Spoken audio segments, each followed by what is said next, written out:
On August 14th, 2023, Towson University wide receiver Sam Reynolds went to bed like any other night. While sleeping, he suffered sudden cardiac arrest, the sudden loss of all heart activity due to an irregular heart rhythm that without immediate treatment can lead to death.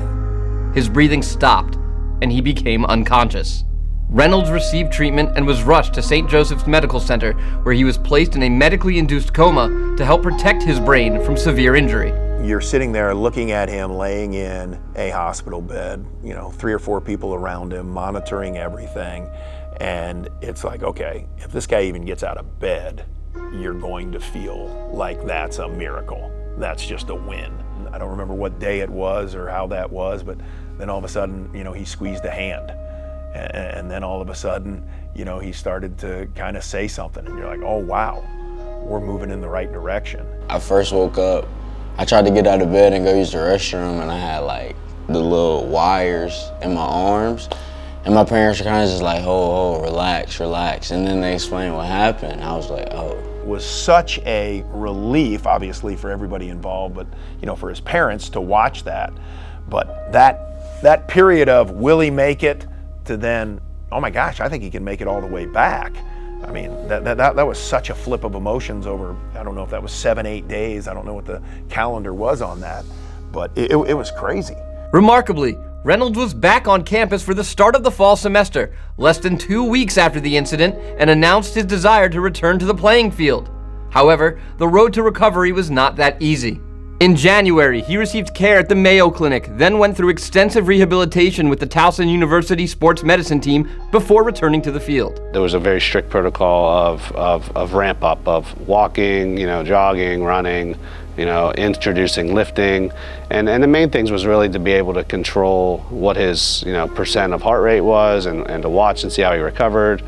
Eventually to the point of over those, few months of time. I think the initial program was about 12 weeks, so 3 months where he really ramped up in his cardiac function and had to get back in shape. Just a day at a time. I just had to take it a day at a time until finally they were like, you got the green light. When I got the green light, I remember that day.